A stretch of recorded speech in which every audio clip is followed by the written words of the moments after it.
जिले की आईपीएस अधिकारी नंदिता कुमारी एक ऑटो में बैठकर अपने घर जा रही थी।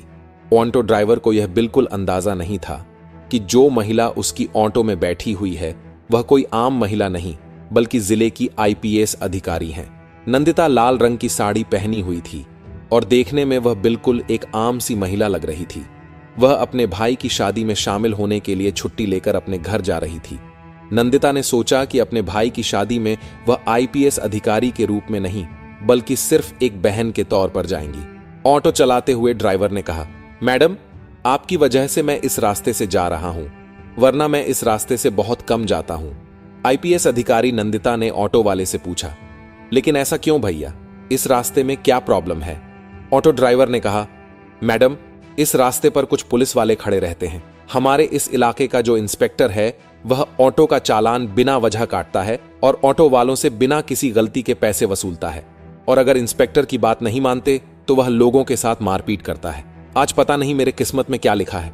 ऊपर वाला करे कि इस टाइम पर वह इंस्पेक्टर रास्ते में ना मिले, वरना वह बिना गलती के मुझसे पैसे वसूल करेगा। आईपीएस नंदिता मन ही मन सोच रही थी, क्या सच में यह ऑटो ड्राइवर जो कह रहा है वह सच है? क्या वाकई यहां के थाने का इंस्पेक्टर इतना गलत काम करता है? थोड़ी ही दूर आगे बढ़ने पर उन्होंने देखा कि सड़क के किनारे इंस्पेक्टर दिलीप राणा अपने साथियों के साथ खड़ा था और वाहनों की चेकिंग कर रहा था। जैसे ही ऑटो उनके सामने पहुंचा, इंस्पेक्टर दिलीप राणा ने लाठी से इशारा करके ऑटो को रोक दिया। फिर इंस्पेक्टर दिलीप गुस्से में बोला, अरे ओ पायलट, नीचे उतर। तेरे बाप की सड़क है क्या? इतनी तेज स्पीड में ऑटो चला रहा है, कानून का कोई डर नहीं है क्या? चल अब जल्दी से 5,000 का चालान भर। इतना कहकर इंस्पेक्टर ने चालान बुक निकाल ली। ड्राइवर मोहन डरते हुए बोला, साहब, मैंने कोई नियम नहीं तोड़ा। आप किस बात का चालान काट रहे हैं? कृपया ऐसा मत कीजिए, मेरी कोई गलती नहीं है और अभी मेरे पास इतने पैसे भी नहीं है। मैं आपको 5,000 रुपए कहां से दूं? यह सुनकर इंस्पेक्टर दिलीप और भड़क गया। उसने ऊंची आवाज में कहा, ज्यादा जुबान मत चला मेरे सामने। पैसे नहीं है तो ऑटो क्या फ्री में चलाता है? जल्दी से ऑटो के कागज निकाल, कहीं यह ऑटो चोरी का तो नहीं है? ड्राइवर ने जल्दी से सारे कागज निकाल कर दिखा दिए। कागज बिल्कुल ठीक थे, सब कुछ पूरा था, लेकिन इंस्पेक्टर दिलीप ने फिर भी कहा, कागज तो सही है लेकिन चालान तो भरना ही पड़ेगा। अब 5 नहीं तो 3,000 ही दे दें, वरना तेरी यह ऑटो अभी सीज कर दूंगा। पास ही खड़ी आईपीएस नंदिता नेगी यह सब कुछ ध्यान से देख और सुन रही थी। उन्होंने देखा कि किस तरह इंस्पेक्टर दिलीप सिंह राणा एक गरीब और मेहनती ऑटो ड्राइवर को बिना वजह परेशान कर रहा था, उससे पैसे वसूलने की कोशिश कर रहा था। उनके मन में गुस्सा तो आया, पर उन्होंने खुद को शांत रखा ताकि पहले पूरी सच्चाई समझ सकें और फिर सही समय पर कार्रवाई कर सकें। ऑटो ड्राइवर ने डरते हुए इंस्पेक्टर दिलीप से कहा, साहब, इतने पैसे मैं कहां से लाऊं? अभी तक तो सिर्फ 300 रुपए की ही कमाई हुई है, मैं कैसे आपको 3,000 दूं? कृपया छोड़ दीजिए साहब, जाने दीजिए। मेरे छोटे छोटे बच्चे हैं, मैं गरीब आदमी हूं, दिन भर मेहनत करके अपने परिवार का पेट पालता हूं, मुझ पर रहम कीजिए साहब। लेकिन इंस्पेक्टर दिलीप राणा को जरा भी दया नहीं आई। वह गुस्से में भर उठा। उसने ड्राइवर का गिरेबान पकड़कर उसे बुरी तरफ मारने लगा और चिल्लाते हुए बोला, जब पैसे नहीं है तो ऑटो क्यों चलाता है? तेरे बाप की सड़क है क्या जो इतनी स्पीड में ऑटो चलाएगा? ऊपर से मुझसे जुबान लड़ाता है। चल, तुझे थाने का मजा चखाते हैं। इतना सुनते ही आईपीएस नंदिता खुद को रोक नहीं पाई। वह तुरंत आगे बढ़ी और इंस्पेक्टर के सामने खड़ी होकर बोली, इंस्पेक्टर, आप बिल्कुल गलत कर रहे हैं। जब ड्राइवर ने कोई गलती नहीं की तो आप उसका चालान क्यों काट रहे हैं? ऊपर से आपने उसके साथ मारपीट किया, यह कानून का उल्लंघन है। आपको कोई हक नहीं है किसी गरीब पर इस तरह का अत्याचार करने का, इसे जाने दीजिए। इंस्पेक्टर दिलीप राणा पहले से ही गुस्से में था। नंदिता की बात सुनकर वह और भड़क गया। उसने ताव में आकर कहा, अच्छा, अब तू मुझे सिखाएगी कि कानून क्या होता है? बहुत जुबान चल रही है तेरी, लगता है तुझे भी जेल की हवा खिलानी पड़ेगी। चल, अब दोनों एक साथ जेल में रहना, वहीं चलाना अपनी जुबान। नंदिता का चेहरा गुस्से से लाल हो गया, पर उन्होंने अपने आप पर काबू रखा। वह देखना चाहती थी कि यह इंस्पेक्टर आखिर किस हद तक गिर सकता है। इंस्पेक्टर दिलीप को यह जरा भी अंदाजा नहीं था कि उसके सामने खड़ी यह साधारण सी साड़ी पहनी महिला कोई आम औरत नहीं बल्कि जिले की आईपीएस अधिकारी नंदिता कुमारी है। दिलीप राणा ने अपने साथियों को आदेश दिया, चलो, दोनों को थाने ले चलो, वहीं देखेंगे इन दोनों की कितनी जुबान चलती है। तभी 2 पुरुष कांस्टेबल और 2 महिला कांस्टेबल तुरंत आगे बढ़े और उन्होंने ड्राइवर और आईपीएस नंदिता को पकड़ लिया। जब वे थाने पहुंचे तो इंस्पेक्टर दिलीप सिंह ने कहा, इन्हें यहीं बैठा दो, अब यहां देखते हैं ये दोनों क्या करते हैं, इनकी औकात तो इन्हें दिखानी पड़ेगी। हवलदारों ने दोनों को एक बेंच पर बैठा दिया। दिलीप सिंह राणा कुर्सी पर बैठा ही था कि तभी उसका मोबाइल पर एक कॉल आया। उसने कॉल उठाते हुए कहा, हाँ, आपका सब काम हो जाएगा, उस केस में आपका नाम नहीं आएगा, बस मेरे पैसे तैयार रखना, टेंशन मत लो, मैं आपका सारा काम कर दूंगा। आईपीएस नंदिता कुमारी और ऑटो ड्राइवर दोनों बैठकर यह सब सुन रहे थे। नंदिता मन ही मन सोच रही थी, यह इंस्पेक्टर न केवल सड़कों पर लोगों को परेशान करता है, बल्कि थाने के अंदर भी रिश्वत लेकर काम निपटाता है। वह गरीबों को लूटता है और उनका हक मारता है। नंदिता ने गुस्से को दबाए रखा। वे जानती थी कि अभी तात्कालिक गुस्से में कुछ करना ठीक नहीं होगा। असली मुकाबला सबूतों और सही तरीके से करना है, ताकि पूरा पुलिस प्रशासन और शहर यह देख सके। वे अंदर से योजना बना रही थी कि किस तरह इसे सबके सामने बेनकाब और उजागर किया जाए। पास बैठा ऑटो ड्राइवर परेशान था। वह अपने घर और बच्चों की चिंता कर रहा था। नंदिता ने उसकी तरफ देखा और शांत स्वर में कहा, आप घबराइए मत, यह इंस्पेक्टर आपका कुछ नहीं कर पाएगा, मैं आपके साथ हूं, मैंने सब देख लिया है और मैं इसे बेनकाब करूंगी। आप निश्चिंत रहें, आपकी कोई गलती नहीं है, आप सुरक्षित हैं। मैं कोई आम महिला नहीं हूं, मैं आईपीएस अफसर नंदिता कुमारी हूं।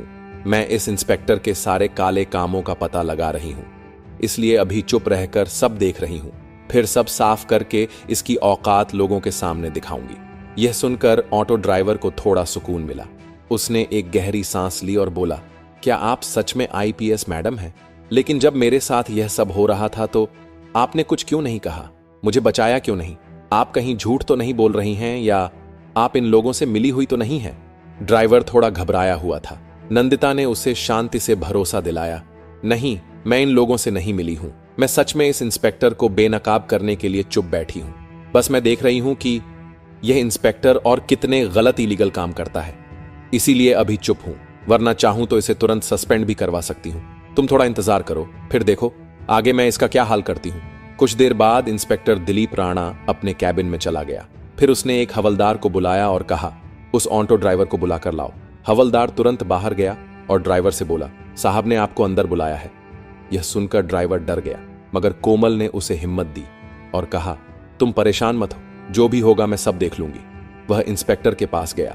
इंस्पेक्टर राणा ने ड्राइवर को देखकर हंसते हुए कहा, देख, अगर तुझे तेरी ऑटो बचानी है तो तुझे 3000 रुपए तो देने ही होंगे, वरना मैं तेरी ऑटो सीज कर दूंगा। ऊपर से तू मेरा दुश्मन भी बन जाएगा। पूरे इलाके में मेरा ही राज चलता है, मैं जो चाहूं वह कर सकता हूं, मुझसे टक्कर मत लेना, जो मैं कह रहा हूं वही कर। जल्दी से 3000 चालान भर दे। ड्राइवर का दिल जोर से धड़कने लगा। वह रोते हुए बोला, सर ऐसा मत कीजिए, मेरा हाल देखिए, अभी मेरे पास इतने पैसे नहीं हैं, मैं आपको 3000 रुपए कैसे दूं? प्लीज मुझे छोड़ दीजिए, मेरे घर में छोटे छोटे बच्चे हैं, मैं उन्हें क्या खिलाऊंगा? इंस्पेक्टर गुस्से में बोला, देख, मैं तेरी कोई भी बात नहीं सुनूंगा, पैसे दे, वरना तू बर्बाद होगा, तेरे परिवार को भी नुकसान होगा। अब पैसे तो तुझे देने पड़ेंगे। डर की वजह से ड्राइवर ने झट से जेब से 2000 रुपए निकालकर इंस्पेक्टर को दे दिए और कहा, मेरे पास बस इतना ही है, प्लीज ये रख लीजिए और मुझे जाने दीजिए। इंस्पेक्टर पैसे लेते हुए बोला, ठीक है, जा बाहर जाकर बैठ जा, और अब उस औरत को भेज जो तेरे साथ आई थी। ऑटो ड्राइवर बाहर आया और बोला, मैडम, अब साहब आपको बुला रहे हैं। नंदिता बिना झिझक उठी और अंदर चली गई। इंस्पेक्टर दिलीप राणा ने पूछा, नाम क्या है तुम्हारा? नंदिता ने आत्मविश्वास भरी आवाज में कहा, मेरे नाम से आपको क्या मतलब है? आप अपनी बताइए, आपने किस लिए बुलाया है? इंस्पेक्टर हैरान रह गया। उसे विश्वास नहीं हो रहा था कि एक आम औरत इतनी हिम्मत और आत्मविश्वास के साथ उससे इस तरह बात कर रही है। वो बोला, देखो, ज्यादा अकड़ मत दिखाओ, हमारे पास हर अकड़ की दवा है, अभी 2 डंडे पड़ेंगे तो सब अकड़ निकल जाएगी। अगर घर जाना है तो जल्दी से 2000 निकालो, वरना जेल की हवा खानी पड़ेगी। नंदिता ने बेखौफ होकर जवाब दिया, मैं आपको 1 रुपया भी नहीं दूंगी, मैंने कोई गलती नहीं की है। आप मुझसे किस बात के पैसे मांग रहे हैं? बिना वजह आपको पैसे देने का क्या मतलब? आप कानून का पालन कर रहे हैं या खुद कानून तोड़ रहे हैं? आपने जो यह वर्दी पहनी है उसका मतलब क्या? सिर्फ गरीबों को डराना है, उनसे पैसे ऐंठना है, क्या यही आपकी ड्यूटी है? यह सुनकर इंस्पेक्टर दिलीप राणा भड़क गया। उसने गुस्से में हवलदार को बुलाया और चिल्लाते हुए कहा, अभी इस औरत को जेल में बंद करो।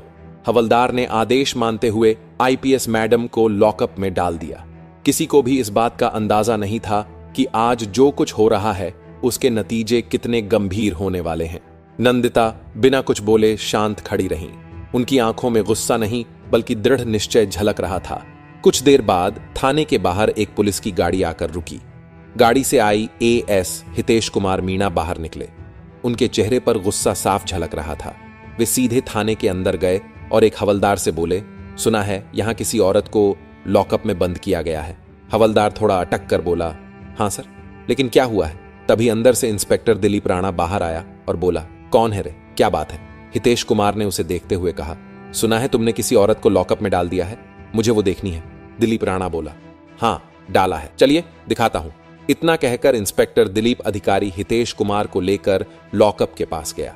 उसे जरा भी पता नहीं था कि अब जो होने वाला है वह उसकी जिंदगी का सबसे बड़ा झटका बनने वाला है। लॉकअप में बंद महिला को देखकर हितेश कुमार चिल्ला उठा, ये तुमने क्या किया? तुम्हें पता है ये कौन है? ये हमारी जिले की आईपीएस मैडम है। तुमने इनको लॉकअप में डाल दिया। दिलीप सिंह के पैरों तले जमीन खिसक गई। वह डरते हुए बोला, ये आईपीएस मैडम है, मुझे बिल्कुल अंदाजा नहीं था। हितेश कुमार ने तुरंत हवलदार को इशारा किया। हवलदार ने लॉकअप खोला और नंदिता बाहर आई। नंदिता ने शांत और ठंडी आवाज में पूरी बात हितेश को बताई कि कैसे दिलीप राणा ने ओमांटो ड्राइवर को रोककर पैसे मांगे, कैसे उसने ड्राइवर के साथ मारपीट की, कैसे उसने उन्हें और ड्राइवर को थाने ले जाकर परेशान किया और बाद में लॉकअप में बंद कर दिया। नंदिता ने बताया कि वे सब कुछ देख रही थीं ताकि इस इंस्पेक्टर की करतूतों को साबित किया जा सके। हितेश समझ गया कि मामला बहुत गंभीर है। वह तत्काल बाहर निकले, आगे की कार्यवाही शुरू की। सबसे पहले उन्होंने आधिकारिक चैनलों के जरिए अपने वरिष्ठ अधिकारी एएसपी सीओ को मामले की जानकारी भेजी। फोन पर सूचना के साथ लिखित रिपोर्ट भी भेजी गई ताकि हर कदम का रिकॉर्ड रहे। एएसपी ने रिपोर्ट देखकर स्थिति गंभीर पाई और उन्होंने जिले के प्रशासन को नियमों के अनुसार आधिकारिक सूचना भेजी। जिलाधिकारी डीएम को आधिकारिक माध्यम से मामले की जानकारी दी गई और कहा गया कि यह मामला तत्काल उच्च स्तरीय जांच मांगता है। डीएम और एसपी दोनों ही मामले की गंभीरता देखते हुए थाने पर पहुंचे। डीएम थाने पर आए और वहां का पूरा मामला देखा। डीएम ने दिलीप राणा से पूछा, तुमने किस अधिकार से किसी महिला को इस तरह थाने में ठहराया और बिना वजह लॉकअप में डाला?